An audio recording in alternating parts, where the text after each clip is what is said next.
Assalamualaikum warahmatullahi wabarakatuh. Masih di belajar bareng Andi Ensil.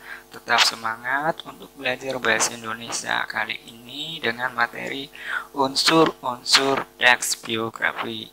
Teman-teman, pernahkah kamu membaca teks mengenai kisah perjalanan hidup seseorang? Yaps, teks tersebut disebut dengan teks biografi. Sebelum mempelajari lebih lanjut, mari kita kenali dulu penjelasan dari teks biografi.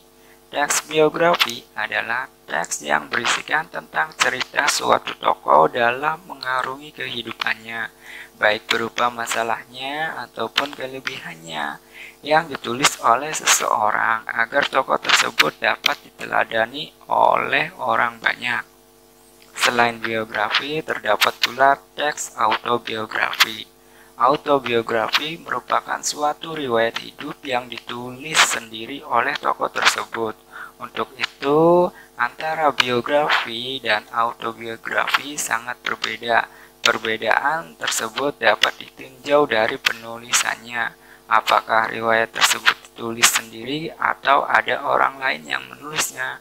Nah, jangan sampai tertukar ya teman-teman. Oke, langsung saja kita ke ciri-ciri teks biografi.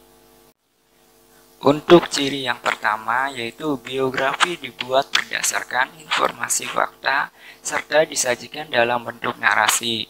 Ciri yang kedua, faktualnya didasarkan pada pengalaman hidup seseorang yang diceritakan dalam tokoh biografi tersebut.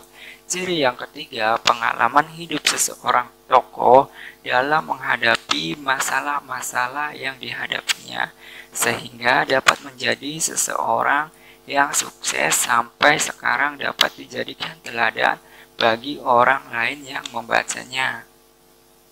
Oke, lanjut ke struktur biografi. Struktur yang pertama, orientasi, perkenalan tokoh. Struktur yang kedua, peristiwa penting, perjalanan penting hidup tokoh. Dan struktur yang ketiga, reorientasi, penutup, cerita akhir yang terdapat pendapat penulis. Nah, itu ketiga strukturnya. Kemudian kita lanjut ke kaidah kebahasaan teks biografi. Untuk kaidah yang pertama yaitu menggunakan kata ganti orang ketiga tunggal, ia atau dia atau beliau. Kaidah yang kedua, banyak menggunakan kata kerja, tindakan untuk menjelaskan peristiwa-peristiwa atau perbuatan fisik yang dilakukan oleh tokoh. Kaidah yang ketiga, banyak menggunakan kata kerja pasif untuk menjelaskan peristiwa yang dialami. Kaidah keempat, banyak menggunakan kata sifat untuk memberikan informasi secara rinci tentang sifat-sifat tokoh. Contohnya, kata sifat untuk mendeskripsikan watak tokoh seperti jenius, rajin, ulet. Nah, itu tadi kaidah-kaidahnya. Kemudian kita lanjut untuk langkah-langkah membuat teks biografi. Yang pertama, mengumpulkan informasi tokoh. Yang kedua, menyusun poin-poin peristiwa penting. Yang ketiga, mulai menyusun kerangka tulisan. Dan yang keempat, menyusun teks sesuai struktur. Oke, bagaimana teman-teman? Mudah kan memahami teks biografi? Intinya yang perlu kamu ingat adalah bahwa teks biografi memiliki pesan dan nilai yang dapat diteladani oleh pembacanya.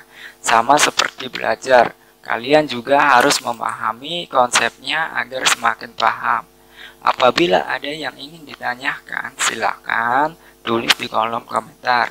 Terima kasih, saya akhiri pelajaran kali ini. Wassalamualaikum warahmatullahi wabarakatuh.